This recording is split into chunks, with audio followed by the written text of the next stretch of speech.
how influencer economy seems to be doing really well, but suddenly also not doing too well, because many companies who had taken or onboarded these influencers to run promotions, marketing for them, realize that the actual figures, which could be really large in terms of the number of views that you get on your video or the followers that you have on social media, could be fake, could be followers that you've actually bought, and they're not your really true original followers. Yeah, they could be, the fake ones could be as high as 60%, according to the report from Klug India, which is a B2B platform which works with the WPP, Reliance Jio and FirstCry.com. So they came out with this report that 60% of the followers of major influencers are inactive, non-credible, fake. Okay.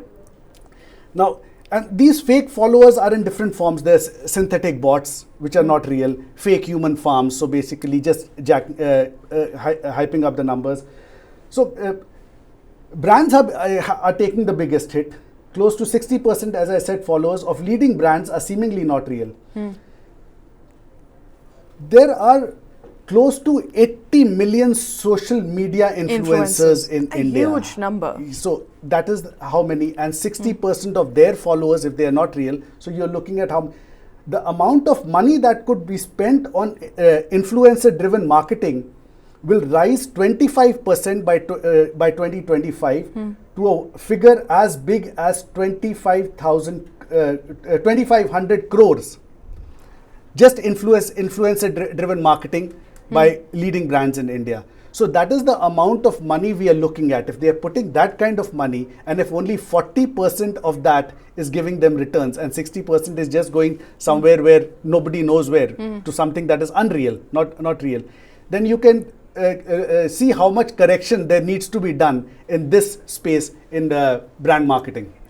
Brand marketing, interesting. Krishna, one thing that pandemic also did was take a lot of substantial chunk of marketing budget from big faces to small influencers. And these influencers could have followers anywhere to the tune of 5,000 to 10,000. You become an influencer. God knows what's the criteria to become an influencer, by the way. But 80 million influencers just in India are likely to double up, triple up in days and months to come. But it is a cause of worry when many of these influencers turn out to be fake. Not true, not genuinely acquired, perhaps paid for, or even bots. And companies are now waking up to the root shock that while they were saving money from spending on big marketing projects or hiring a big sort of face to promote their brand and going for small players, that could have saved them a lot of money. But it's not really happening that way, is it? With 60% of the followers turning out to be fake for many of these influencers. Well, the first thing that brands look at, apart from target audience and target groups and everything, is the overall number of followers. And if you ask me what qualifies to be an influencer, that's all that matters. If you have a great number of followers, what is a great number? With whatever you want to. Okay. How about this? People like me have 300 followers. Are we influencers? No. My wife has 18,000 followers. Is she an influencer? Yes. Somebody else has 18 trillion followers. There is very clear in terms of how many people you influence. If you can influence people in multiple thousands, Shweta, do you have those multiple thousands of followers, Shweta? I don't. You are an influencer yourself. If you have at least 10,000 followers, you can consider yourself a small influencer. Okay. It's like the movies, Shweta. You can act in a 1 crore rupee movie. You can act in a 500 crore rupee movie. You're still acting in a movie. But of course, a 500 crore rupee movie will be watched by 500 million people, and 1 crore rupee movie will be watched by 1 million people. But the fact of the matter is that if you're wondering what qualifies an influencer, people wanting to listen to you on social media and willing to follow you on social media. Whatever it is that you have to offer.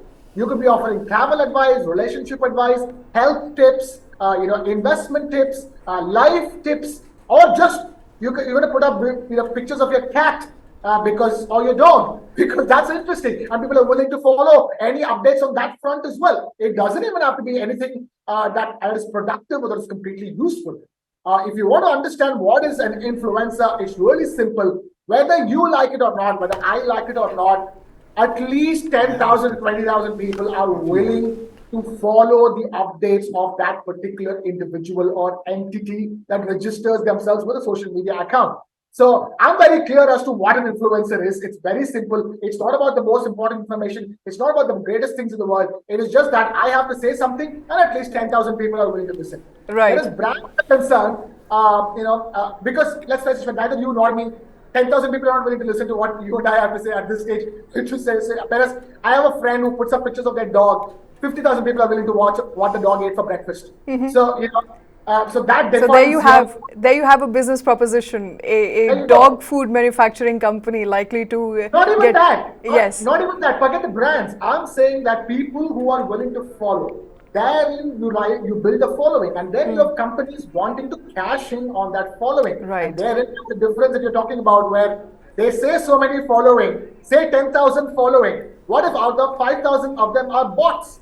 Who have started following you and you didn't know? And at the same time, the influencer companies which play the influencer don't know. What I think really is happening here is a larger chink in the social media follower ecosystem, which I think has been suddenly quickly overestimated because of the pandemic. Bear in mind, influencer marketing in India is expected to grow at 25% to 2,500 crore rupees worth of business by the year 2025. That's how fast this business is growing. Huge number. The fact of the matter is that how many of those followers that brands just blindly agree to are real followers? That's the big question. That's the question not just for brands, but for social media companies as well. Okay. And of course, that would ensure that brands will have to vet these followers better. I think brands should be looking at the good old days of column centimeters and 10-second spaces. Okay, 10-second spaces and column inches, that could be the good old days, but that's not going to work out anymore. So of course, brands will have to get more creative around figuring out who are these genuine influencers and which of these have fake followers. All of course, that is going to be the work that brands will have to do. But we're going to end this bulletin for now. Thanks very much for watching.